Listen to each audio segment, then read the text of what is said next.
Bonjour chers internautes, bienvenue dans votre émission Agri Success Stories. Ce matin, nous allons recevoir Madame Edou Priska de l'entreprise Gelado Rehoboth. Cette entreprise est accompagnée par le projet d'appui au secteur agricole. Nous allons discuter. Alors Madame Edou Priska, bonjour. Bonjour Monsieur Samson. Alors merci d'avoir accepté l'invitation de Direct 7. Merci à vous.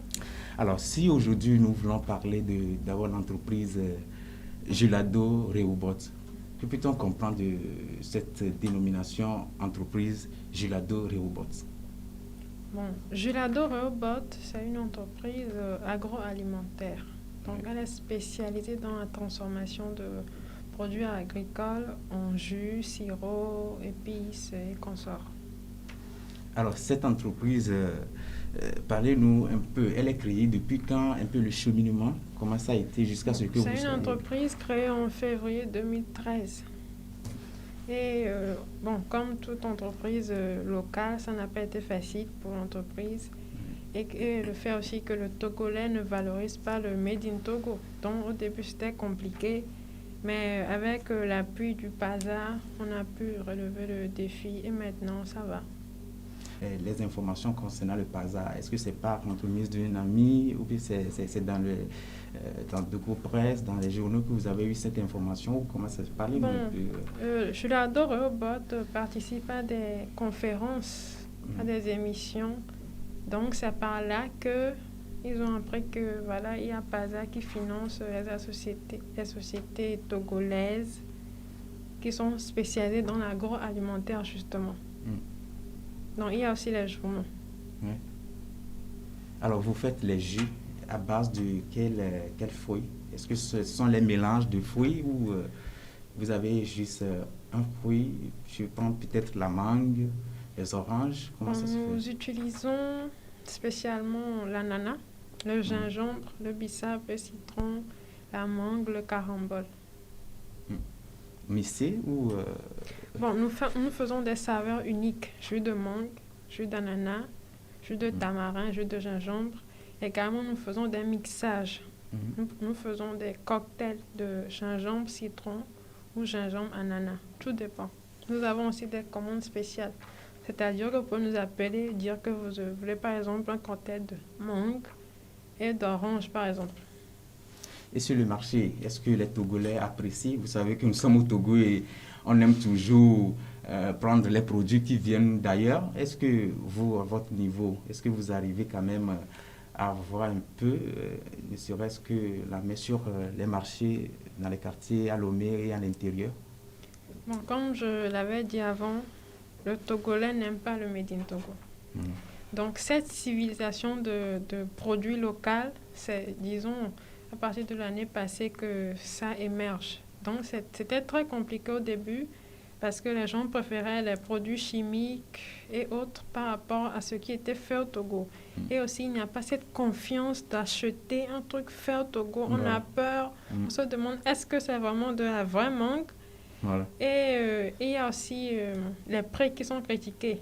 Beaucoup jugent que c'est trop cher, mais en réalité, pour un produit naturel, il faut que ça coûte. Sinon, étant donné que nous sommes une entreprise locale, c'est compliqué, mais bon, avec le temps, le Togolais arrive à apprécier un peu, et on essaie de revoir aussi les prix pour que ça avantage tout le monde. Donc, ça passe.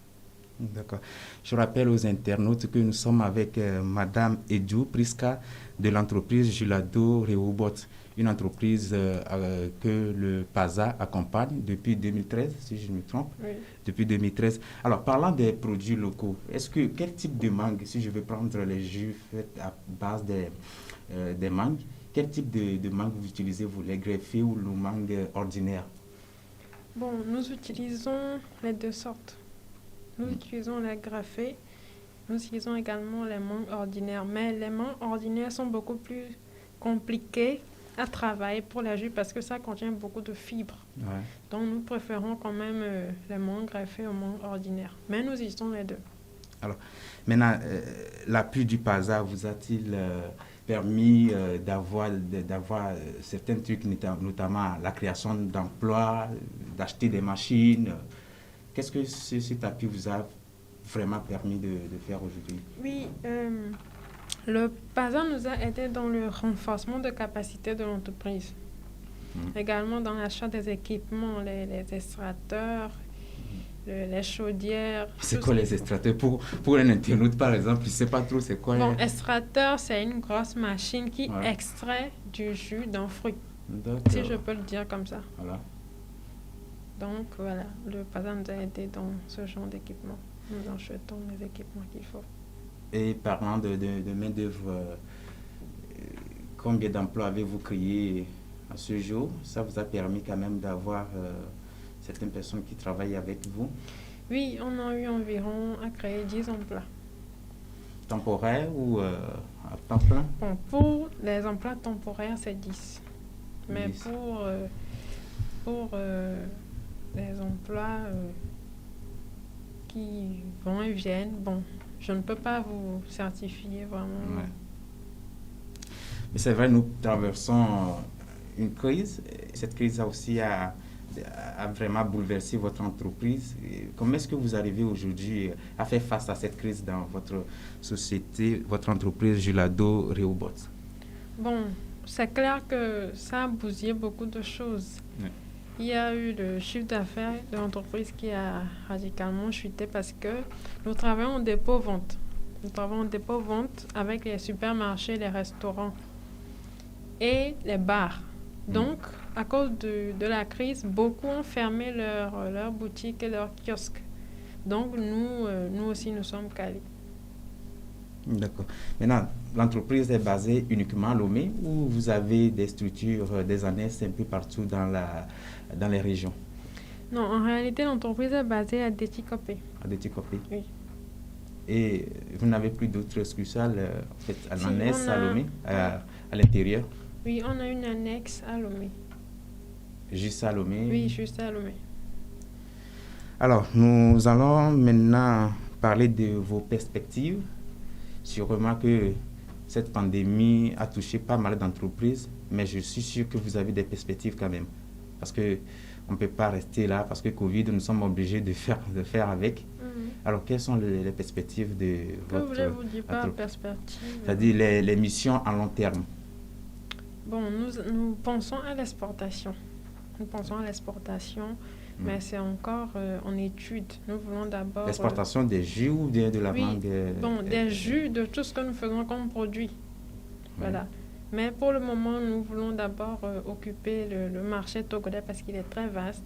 Et il y a aussi la concurrence qui est très rude. Donc, nous prenons le temps de bien faire valoir le produit chez nous avant de l'amener ailleurs. Alors, je voudrais revenir un peu sur votre formation même. L'entreprise a été formée par le PASA où vous avez commencé quelque part avant d'être appuyé par le PASA. Parce qu'aujourd'hui, le PASA accompagne certains jeunes à des formations. Est-ce que dans votre entreprise, comment ça a été? Non, l'entreprise avait commencé depuis. Voilà. Avant que le PASA n'apporte son aide, son soutien. D'accord. Donc l'appui du PASA aujourd'hui vous a apporté un plus? Oui. L'appui du PASA nous a apporté un plus. Ça nous a apporté un plus. Comme je l'avais dit, on a eu à avoir des machines, des équipements. Voilà. Et ça nous a aidé, ça a réduit la main-d'œuvre. Alors, vous savez, aujourd'hui, il y a certains jeunes qui doutent toujours de cette main tendue du gouvernement. D'autres se disent tu es obligé d'appartenir à tel parti politique avant que tu sois accompagné. Vous êtes là aujourd'hui pour peut-être confirmer ou infirmer cette information? Bon, je ne dirais pas que il faut appartenir à tel ou tel groupe pour profiter des aides du gouvernement. Non, ce n'est pas ça. Tant que le gouvernement vous connaît et sait que vous faites des efforts et que votre projet il est fiable, il peut vous aider. Voilà. Merci beaucoup. Est-ce que vous avez un mot à l'endroit du ministère de l'Agriculture, par l'entremise du PASA? Est-ce que votre mot? Bon, au nom de l'entreprise Julado Rehoboth, je tiens à remercier le PASA et le gouvernement pour leur soutien. Je remercie également la chaîne Direct 7 en ligne. Et nous espérons que cette pandémie va passer le plus tôt possible pour que les activités reprennent leur cours normal. Merci beaucoup. Merci à vous. Nous vous remercions, mesdames et messieurs. Vous avez suivi votre émission Agri Success Stories. Nous avons reçu pour vous ce matin Madame Edou Prisca de l'entreprise Julado Rehoboth. Cette entreprise qui a été accompagnée par le projet d'appui au secteur agricole. Nous sommes arrivés à la fin de cette émission. Merci pour votre fidélité. Le rendez-vous, c'est la semaine prochaine. Merci. Au revoir.